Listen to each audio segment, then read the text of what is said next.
Bonjour à toutes, bonjour à tous. Dans les vidéos précédentes, nous avons expliqué que l'ABC du Vivre Ensemble ne concernait et ne s'adressait qu'aux 27 pays membres de l'Union économique européenne et qu'il aura, malgré tout, un impact hyper positif sur le reste de la planète en ce qui concerne l'économique, le social et l'environnemental. En effet, puisqu'il consiste à demander aux pays membres de l'Union économique européenne d'ajuster leurs balances commerciales européennes, l'Allemagne devra donc importer davantage en provenance de Grèce, puisqu'elle devra équilibrer sa balance et que sa balance est excédentaire.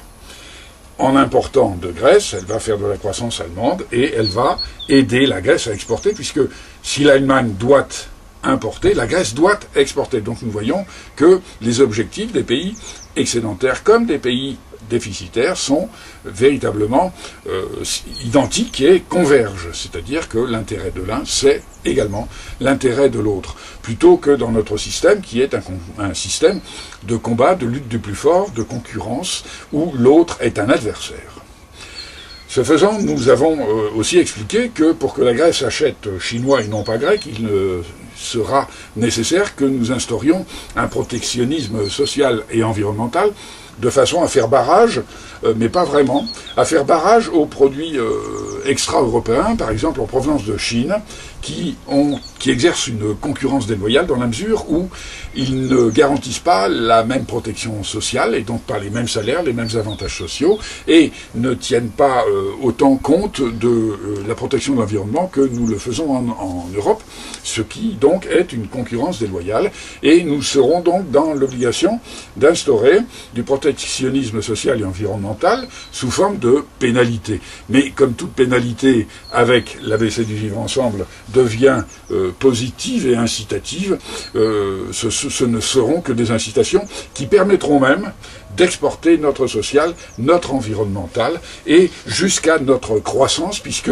pour pouvoir continuer à exporter vers l'Europe, les pays comme la Chine devront augmenter le niveau social et donc les salaires de leurs ouvriers, eh bien nous exporterons aussi la croissance, puisque en ayant les moyens, les Chinois pourront consommer eux-mêmes ce qu'ils produiront, ce qui fera une croissance intérieure chinoise.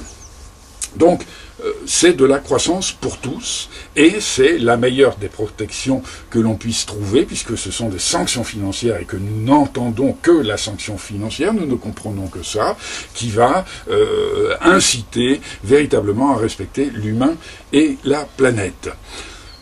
Ce qui est encore plus stupéfiant quand on étudie l'ABC du Vivre Ensemble, et c'est ce qui m'a évidemment subjugué, moi le premier, c'est que c'est une théorie qui est évolutive. C'est quasiment une théorie vivante qui répond à la conjoncture du moment. C'est-à-dire qu'elle améliore le système, et qu'au moment où le système a réussi à aller de l'avant, eh bien, la problématique devient différente et elle répond à une problématique différente sans qu'il soit besoin de modifier ce précepte qui est d'avoir à ajuster les balances commerciales européennes entre pays européens.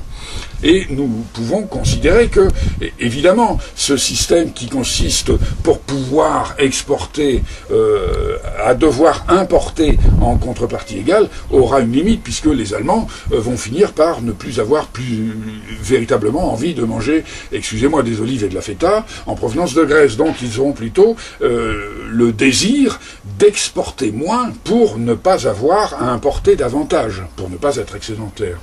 Et donc, on peut penser que, contrairement à notre politique actuelle qui consiste à être hyper compétitif pour exporter le plus possible, quitte à étouffer les économies des pays étrangers, eh bien là, non, nous aurons en politique exactement la donnée inverse, qui sera de vouloir exporter moins pour n'avoir pas à importer.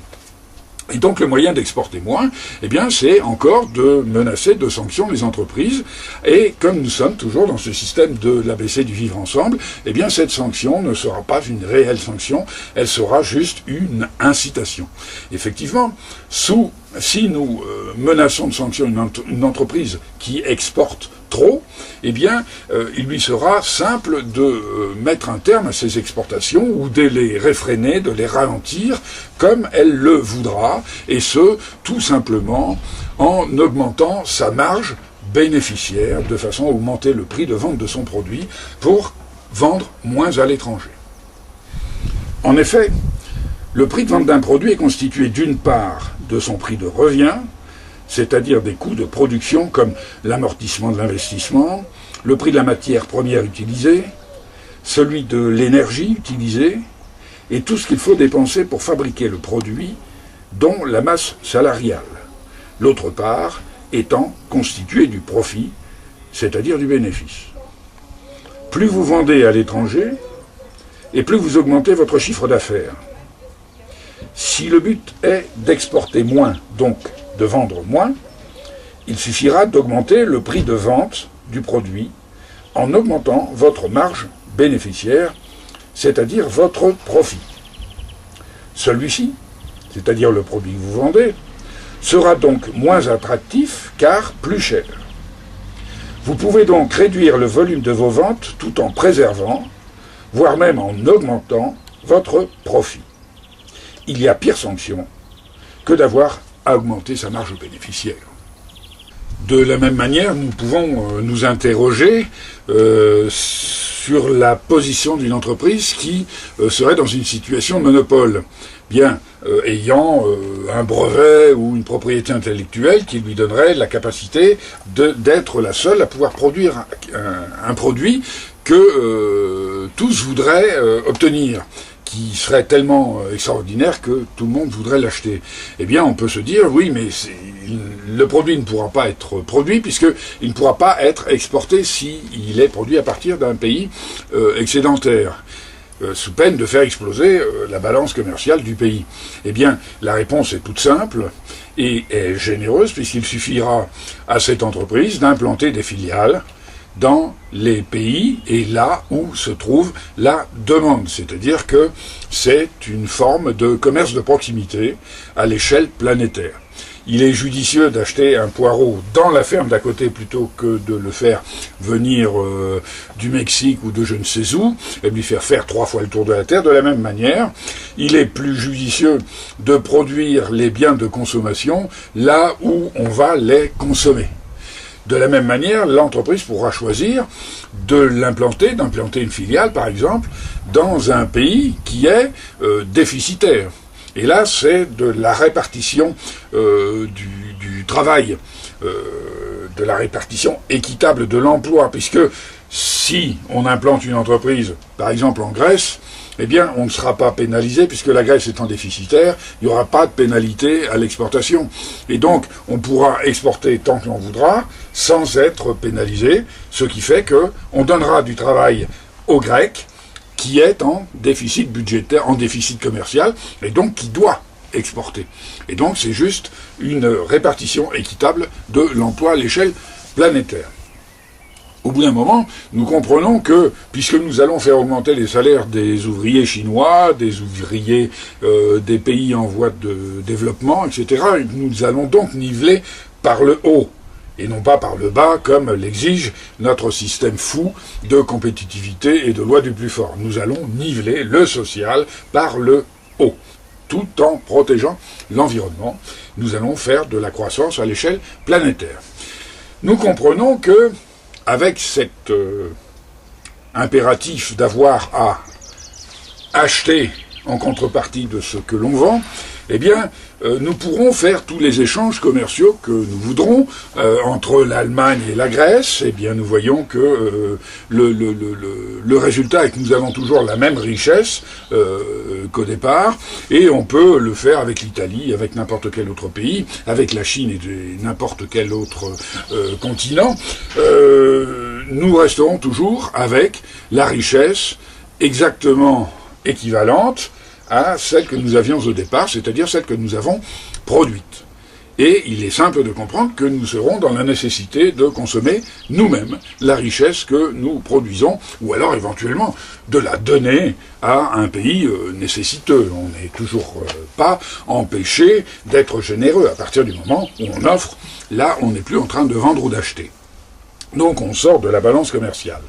Mais si nous devons consommer nous-mêmes la richesse que nous produisons, eh bien nous nous rendons compte que la masse monétaire, la finance, ne n'est plus le but, puisque le but n'est plus de faire du profit financier, mais d'équilibrer les balances commerciales. La monnaie redevient ce qu'elle n'aurait jamais dû cesser d'être, c'est-à-dire le moyen de faire de l'échange commercial, alors que nous allons repartir avec le principe ancestral du troc, c'est-à-dire si je te donne ça et toi tu me donnes en contrepartie autre chose, mais de vraie richesse, la vraie richesse. Et l'outil de cet échange n'est que la monnaie. La monnaie n'est que l'outil de cet échange. C'est-à-dire que nous allons ne plus penser finance, mais répartition de la richesse. Par exemple, ce principe fera qu'il ne sera plus possible, sans rien faire, juste en ajustant les balances commerciales, qu'il existe encore des paradis fiscaux. Imaginez un paradis fiscal offshore sur une petite île qui ne voit qu'un cocotier pousser. Et une banque, avec des tas de milliards dans la banque, mais un cocotier qui donne 20 noix de coco par an. Eh bien, la vraie richesse de cette île sera les 20 noix de coco que donne le cocotier. Parce qu'elle ne sera en capacité d'obtenir une richesse consommable que si elle vend des noix de coco en contrepartie. Elle ne pourra pas vendre des billets de banque ou des choses comme ça. Ça n'a aucune valeur véritable de consommation. Et donc, nous comprenons qu'il n'y aura plus de paradis fiscaux. De la même manière, nous serons dans la nécessité, uniquement en ajustant les balances commerciales, d'avoir à réduire l'échelle des salaires et donc de corriger la fracture sociale, puisque imaginons qu'un puissant, dans un petit pays, on prend un petit pays parce que c'est plus facile de comprendre, mais après le pays pour être grand, c'est pas si problématique. Dans un tout petit pays, un puissant qui voudrait s'octroyer une part trop grande de la richesse produite, en accaparant la monnaie qui permet d'acquérir cette richesse. Eh bien, puisque c'est le moyen d'échange, la monnaie. Et donc, il serait dans la nécessité de consommer cette richesse. Sinon, ce serait de la surproduction, puisque on ne peut pas l'exporter sans importer en contrepartie. Donc on est toujours dans ce problème, que fait-on de la richesse si ce n'est la consommer? Donc si vous voulez prendre une part trop importante de la richesse produite, eh bien vous allez faire de la surproduction si vous n'êtes pas capable de la consommer vous-même. Et donc, si vous faites de la surproduction, excusez-moi, eh bien, vous freinez l'économie, puisqu'on va arrêter de produire ce qui n'a pas été consommé, bien évidemment, puisqu'il n'y aura pas moyen de faire de profit et de bénéfices en produisant des choses qui ne se vendent pas. Donc, nous voyons que nous allons véritablement réduire la fracture sociale, puisqu'il faudra consommer ce que nous prétendons pouvoir nous accaparer. Et il n'y aura plus moyen de thésauriser, et il n'y aura plus moyen de financiariser. La vraie richesse, ce sera la vraie richesse consommable pour le bien-être humain, et en plus, faudra-t-il qu'elle ne détruise pas la planète. Bien, nous comprenons également que il n'y a plus de paradis fiscaux, il n'y a plus de fracture sociale, et que si nous devons consommer toute la richesse existante, eh bien, il va falloir dissocier le revenu du travail, puisque il va falloir répartir cette richesse. Le jour où le gâteau devient suffisamment gros, eh bien, il faudra quand même le consommer, donc il faudra le répartir, et donc il faudra instaurer ce que j'appellerais un revenu à vie, parce que ce ne sera pas un revenu de base. Vous voyez, la base, un revenu de base, c'est pas si enthousiasmant que ça. Un revenu à vie, c'est quand même plus sympathique, parce que ce sera un revenu tout à fait satisfaisant, qui sera forcément dissocié du travail. Parce que vous allez avoir un revenu qui va servir à ce que cette part de gâteau soit consommée, pour ne pas être perdue, y compris si cette part de gâteau est produite essentiellement par les machines et par les robots. Et donc, si le gâteau est énorme, et si le gâteau grossit parce que les machines sont encore plus productives, eh bien, il faudra augmenter la rémunération de chacun, même s'il n'y a pas de travail en contrepartie. Ce qui devient important, c'est la taille du gâteau à partager, sachant que prendre une trop grosse part, c'est se condamner à ne pas finir son assiette. Et donc nous voyons que nous changeons totalement, complètement de conception du système économique, et la monnaie redevient l'outil et la vraie valeur, la valeur de consommation réelle. Voilà, nous pouvons, il y a de quoi réfléchir là-dessus, puisque effectivement, c'est un peu dérangeant. Nous n'avons pas l'habitude de réfléchir de cette manière, mais il y a encore pire, puisqu'il y a les idées reçues, et puis probablement parlerons-nous la fois prochaine de cette stupidité qui est de penser que l'économie est une science molle, et que donc elle se trompe. Forcément, ce qui est une hérésie primaire, un raisonnement un peu simpliste, puisqu'il semblerait qu'il soit tout à fait autorisé de déduire que notre système de compétitivité et de concurrence nous oblige à détruire la planète, nous oblige à augmenter la fracture sociale, nous oblige à plein de choses abominable. Nous pouvons le déduire d'une façon théorique et nous le constatons en plus d'une façon pratique. Donc que la science économique soit une science molle et donc non exacte et imprévisible, excusez-moi, mais ça fait véritablement partie des idées reçues, stupides et infondées, qui font que nous ne bougerons pas tant que nous n'aurons pas véritablement combattu ces idées reçues véritablement imbéciles.